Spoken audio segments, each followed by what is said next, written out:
അവന് പിന്നെ ഒന്നും കിട്ടൂല. ഓൻ നിക്കരിച്ച ദുഹർ വസ്ത്രം പാക്കറ്റിൽ ഉണ്ടാവുന്നല്ലാതെ പിന്നൊന്നും അങ്ങോട്ട് പോകൂല. പിന്നെന്താ പോകാനുള്ളത്? 3 എണ്ണം പോകാനുണ്ട്. ഒന്നെന്താണ്? സദഖത്തുൻ ജാരിയത്താണ്. ഓനിവിടെ വഖഫാക്കിയിട്ടാ മരിച്ചു പോയതെങ്കിൽ ഓൻ്റെ കട്ടുന്ന വെള്ളം കുടിക്കുമ്പോൾ മോമിനാത്തെല്ലാം കുടിക്കുമ്പോൾ, പക്ഷികൾ കുടിക്കുമ്പോൾ അവൻ ഇങ്ങനെ കിട്ടും. ഓൻ ഖബറിലുള്ളത്. അല്ലാതെ ഉണ്ട് 100 വസ്ത്രം എഴുതിയത് കഴിഞ്ഞാൽ ക്ലോസ് ഇട്ട് കഴിഞ്ഞല്ലോ. പിന്നെ കിട്ടുന്ന എന്താണ്? ഖബറിലായാലും കിട്ടുന്ന രണ്ടാമത്തത് എന്താണ്? ഇൽമുൻ യുൻതഫഉ ബിഹി, ഉപകാരപ്രദമായ ജ്ഞാനം കിട്ടും. ഞാനും നിങ്ങളും പഠിക്കുന്ന നിക്കാരും നോമ്പ് നടത്തുന്ന ഫത്ഹുൽ മൊയ്ൻ നോക്കിയിട്ടല്ലേ? ഫത്ഹുൽ മൊയ്ൻ എഴുതിയ മഖ്ദൂം തങ്ങൾ നമ്മുടെ നാട്ടിൽ പരിചയമുള്ള കിതാബ് ഫത്ഹുൽ മൊയ്ൻ ആണല്ലോ. അത് എഴുതിയ കൈകൾ ചൊവ്വാലിലെ പള്ളിക്ക് മുമ്പിൽ അന്ത്യവിശ്രമം കൊള്ളുന്നുണ്ട്. 500 കൊല്ലമായി.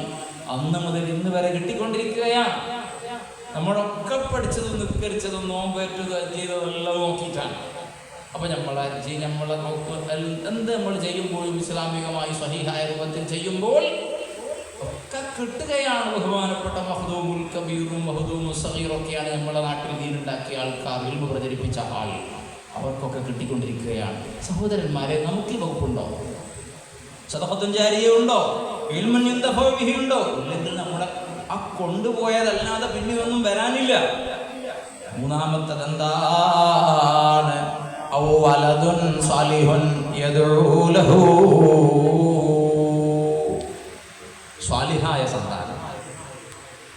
സ്വാലിഹായ സന്താനം യദ്ഉ ലഹു, അവൻ ഇയാൾക്ക് ദ്വാരക്കും, ഈ മരണപ്പെട്ട ആൾക്ക് ദ്വാരക്കും. അവിടെ പണ്ഡിതന്മാർ പറയാറുണ്ട്, യദ്ഉ ലഹുവായ മോൻ എന്ന് പറഞ്ഞാൽ ഓനിങ്ങനെ അല്ല സംഘം പുറത്ത് ദ്വാരക്കണം എന്നല്ല പറഞ്ഞത്. ഓൻ സ്വാലിഹായച്ചാൽ മതി. നിങ്ങളെ മോൻ നിങ്ങളെ പള്ളിക്കാട്ടിൽ വന്നിട്ട് എല്ലാം ഇങ്ങനെ ദ്വാരക്കണമെന്നൊന്നുമില്ല. ഓൻ സ്വാലിഹായച്ചാൽ മതി, നിങ്ങൾക്ക് അതിൻ്റെ കൂലി കൊട്ടിക്കൊണ്ടിരിക്കും. പിന്നെ എന്താണ് പറഞ്ഞത്? യദ്ഉ ലഹു എന്ന് പറഞ്ഞാൽ ദ്വാരക്കുന്നതായ മോൻ എന്നല്ല, സ്വാലിഹായ മകൻ.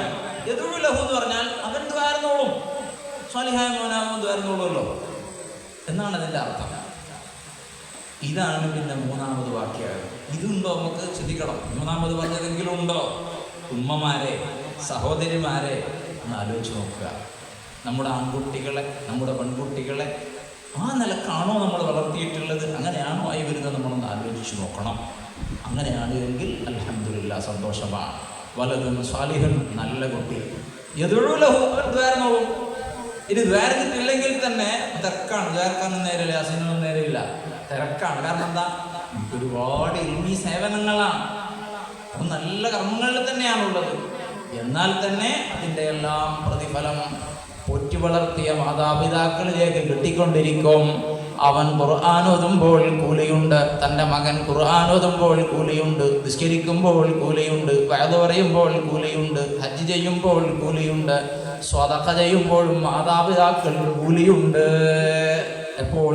വലതുൻ സ്വാലിഹായാൽ, നല്ല മകനായാൽ. അപ്പോൾ ആ ഒരു സംഗതി നമ്മൾ ആലോചിച്ചിട്ടില്ല എങ്കിൽ നമ്മുടെ കാര്യം വിഷമത്തിലാവും. കാരണം ഭരിച്ചു കഴിഞ്ഞാൽ എല്ലാ വഴികളും അടഞ്ഞു പോയിരിക്കുകയാണ്. അതുകൊണ്ട് സഹോദരന്മാർ, സഹോദരിമാർ, നമ്മുടെ സന്താനങ്ങളെ വളർത്തുമ്പോൾ വളരെയേറെ ശ്രദ്ധിക്കുക. അല്ലാഹു തആല നമ്മുടെ സന്താനങ്ങളെ എല്ലാം സ്വാലിഹീങ്ങളിലും സ്വാലിഹാത്തിലും ഉൾപ്പെടുത്തി അനുഗ്രഹിക്കുമാറാവട്ടെ. ഒരു കാര്യം പറയാനുള്ളത്, ദുആ കൊണ്ട് മാത്രം കാര്യങ്ങളായില്ല. ദ്വാരക്കുന്നതിനനുസരിച്ച് നമ്മുടെ കർമ്മങ്ങളാവണം. നാം എങ്ങനെയാണ് സന്താനങ്ങളെ പഠിപ്പിക്കുന്നത്? എവിടെയാണ് ചേർക്കുന്നത്? ഏത് സ്ഥാപനത്തിലാണ് കൊണ്ടുപോയി ആക്കുന്നത്? എപ്പോഴാണ് അവിടെ പോകുന്നത് വരുന്നത്? ആരാണ് പഠിപ്പിക്കുന്നത്? ഏതാണ് ആശയം? എന്ത് ഡ്രസ്സാണ് നമ്മൾ വാങ്ങിക്കൊടുക്കുന്നത്? ഇതൊക്കെ ആലോചിക്കണം. ഇതൊക്കെ ഇസ്ലാമികമാകണം. പറയേണ്ടതാണ് ഇതൊക്കെ. ഇപ്പം ഇന്ന് റൂമുകളോട് പോകുമ്പോൾ ഒക്കെ എന്താണ്, നല്ല 1-ാം നമ്പർ സൂട്ടും കോട്ടെല്ലാം ഇട്ട്, പണ്ടൊക്കെ അത് എയർപോർട്ടിലെല്ലാം കാണാൻ അങ്ങനത്തെ ഇട്ടിട്ടാണ് കുട്ടികളെല്ലാം പോകുന്നത്. ആൺകുട്ടികളുടെ അതേ ഡ്രസ്സ്. അല്ലാഹുവിന്റെ റസൂൽ സല്ലല്ലാഹു അലൈഹി വസല്ലം പണ്ട് പലപ്പോൾ ഏതെങ്കിലും ഉദ്യോഗസ്ഥകളൊക്കെ അങ്ങനെ ഉണ്ടാവുള്ളൂ. ഇപ്പം എല്ലാ ഉദ്യോഗസ്ഥകളാണ് വലിയ കോട്ട് സൂട്ടിട്ട് പേരിൻ്റെ കുപ്പായിട്ട് തന്നെയാണ് പോകുന്നത്. ആൺകുട്ടിക്ക് ആൺവേഷം തന്നെയാണ്. ഇത് ചെറിയ കാര്യമല്ല, ഞാൻ തമാശ പറഞ്ഞതല്ല, കാര്യം ഗൗരവത്തോടെ പറയുക. മാതാപിതാക്കൾ ശ്രദ്ധിക്കുക. അല്ലാഹുവിന്റെ റസൂൽ സല്ലല്ലാഹു അലൈഹി വസല്ലം തങ്ങൾ പറഞ്ഞതാണ്, ലഅനല്ലാഹുൽ മുതശബ്ബിഹീന മിനർ റിജാലി ബിന്നിസാഇ വൽ മുതശബ്ബിഹാത്തി മിനൻ നിസാഇ ബിർറിജാൽ. അല്ലാഹുവിന്റെ റസൂലിന്റെ ഹദീസാണ്.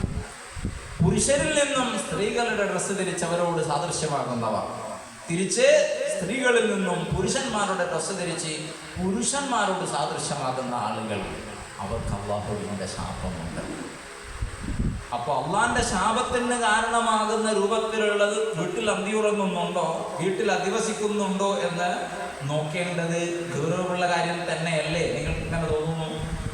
അള്ളാന്റെ ശാപത്തിന് വിധേയരാണെന്ന് അള്ളാഹിനെ കുറിച്ച് നമ്മളെ പഠിപ്പിച്ച മുത്തുനബി പറഞ്ഞ ആള് നമ്മൾ ഒരേല് താമസിക്കുന്നുണ്ട് എന്ന് പറഞ്ഞാൽ നല്ല സംഗതിയാ. അള്ളയാൽ ശപിക്കപ്പെട്ട ആൾ, അള്ളാഹു ശപിച്ച ഒരു ആൾ വീട്ടിലുണ്ടാകുക എന്ന് പറഞ്ഞാൽ ചില്ലറ കാര്യ. അത് ഉണ്ടാക്കിയത് നിങ്ങൾ തന്നെയാണ് എന്ന് പറഞ്ഞാൽ പിന്നെ എത്ര വലിയ ഗൗരവമായി. അപ്പോ അത് അവിടെ അങ്ങനെയാണ് യൂണിഫോം അവിടെ പഠിക്കണ്ട. അള്ളാന്റെ ശാപം കിട്ടിയിട്ട് എന്ത് കോഴ്സാ പഠിക്കുന്നത്, എന്ത് സർട്ടിഫിക്കറ്റ് കൊണ്ട് എവിടത്തേക്കാണ് പോകേണ്ടത്? ഒരിക്കലും വിഷയമായതാണ് ഇവിടെ. അപ്പൊ നമുക്ക് ഭൗതികവും ആത്മീയവുമായ കാര്യങ്ങൾ തമ്മിൽ പരസ്പരം എതിരാകുമ്പോൾ നമ്മൾ ആത്മീയ കാര്യങ്ങളെ നമ്മൾ ബന്ധിക്കണം. ആഖിറവും